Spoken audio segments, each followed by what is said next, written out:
And I am back with another video today. Today we are making the Wacky Cake from Baking Yesteryear, which I am really looking forward to trying. Wacky Cake is something I have been making for a couple years now. I found a recipe online maybe 2 or 3 years ago called Chocolate Depression Cake. Um, but it is still essentially a wacky cake. It is different than this recipe here that I am making today. Um, the main difference that I have noticed in looking at this recipe compared to the one that I normally make is that the one that I normally make does use brewed coffee in it, which was one of the things that initially made me want to try it because I do love um, recipes with coffee in them. I'm a big coffee fan, and so I wanted to give it a try. And it is something I do make fairly regularly because it is really quick, really easy. It doesn't make a huge cake either. Both the one that we are making today and the one that I normally make just makes an 8 by 8 cake. So just right, if you don't have a huge household or anything, like I don't, like there's only a few of us here in my house, so this is the perfect size cake for us. It The one that I normally make has kind of become one of those like fallback desserts where if we can't think of anything else to make, I'll make that, and always works out really well. um So yeah, I am really looking forward to seeing how this one compares to the one that I normally make. Some point in the future I will make the other one that I normally make so you guys can see that as well. But for today, let's focus on the one from Baking Yesteryear and let's get started. All right, so for our wacky cake, we've got flour, sugar, cocoa, of course. Oh, and then in here we've got baking soda and some salt. We're going to use some vanilla. We've got some water, oil, and then in here we've got a little bit of vinegar. And I know that sounds like an odd ingredient for a cake, but it is part of what makes the wacky cake a wacky cake.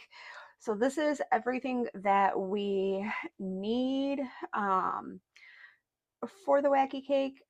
So I am going to get started here. I do want to make a little note here that the I will be following the instructions for a metal pan, which is a little bit different than if you're using a glass or a ceramic pan. So if you're making this at home, please do make a note of what kind of cake pan you're using and follow the appropriate directions for that.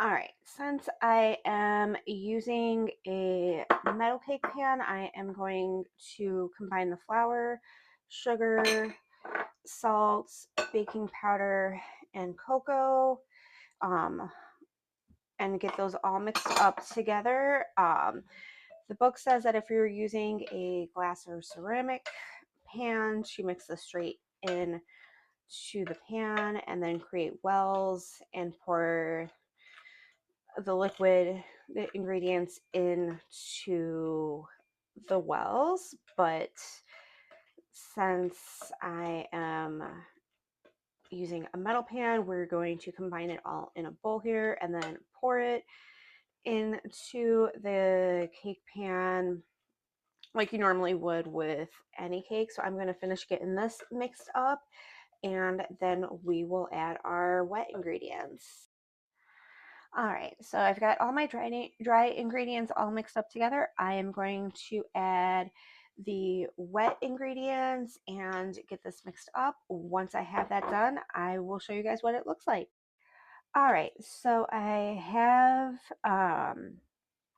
all my ingredients combined. I did pour this into my cake pan. It looks really good. I do have to say this one was a lot easier and a lot quicker to mix up than the one that I normally make. But the real test for which one I like better will come when I give this one a try. I will get this in the oven as soon as my oven is hot enough. After it has baked and cooled, we will be making the frosting to go on this. So yeah, I will be back after this is done baking. All right, so our wacky cake is done. I'm going to let this cool a bit, and then I am going to do the frosting for it. For the frosting, we're going to be using powdered sugar, cocoa, and just a little bit of water. I will show you guys the frosting process when I am ready to make it. All right, so I am starting the frosting for our wacky cake now. So in here, I've got powdered sugar and some cocoa. I'm going to add water just a little bit at a time while mixing it all together until it is um, a pourable consistency, and then I'm going to pour it over the cake. Once I have the frosting mixed with the water, I will show you guys what this looks like. All right, so I've got the frosting done. It is a nice pourable consistency, as you can see here. I'm going to pour this over the cake. My cake is still a little warm, but it's going to be fine. Once I have this on top of the cake, I will show you guys the final product. All right, so I've got that done, and our wacky cake is finished. It always kind of amazes me when I put the frosting on the wacky cakes, how it never looks like there's going to be enough frosting, but there always is. Because I know the other recipe that I use, the frosting is kind of the same way, and I kind of thin, almost like a glaze, um, and everything, and it never looks like there's going to be enough when I put it on there, and then I get it all spread out, and it's always perfect. I'm going to let this sit just a little bit more, let that glaze slash frosting kind of set up a little bit. I'm going to give it a try, and then I will be back with my final thoughts. Okay, so I am back with my final thoughts on the wacky cake from Baking Yesteryear. I thought it was really good. This will probably be the version of the wacky cake that I will be making from now on when I make it. My other one, the other recipe that I do make or have made in the past is really good and really simple. This I thought was even better, and it was even easier to make. It really felt just like mixing up a box mix when I was making it, really not any harder than that. And so I did really enjoy it and do really love the fact that it feels like I'm making a box mix while still making a cake from scratch. So I definitely recommend giving this recipe a try if you have it. I know there's tons of different recipes for wacky cakes online. If you are interested in trying one and don't have this book, definitely look those up online and give them a try as well. Kind of play around with them and see which one you like the best and everything. I am kind of curious to see what this recipe would be like if you add with a little brewed coffee added in, maybe cutting back the water in half and doing like half coffee, half water in it, because the coffee will really enhance the chocolate flavor in it. You really don't taste the coffee in it. It just makes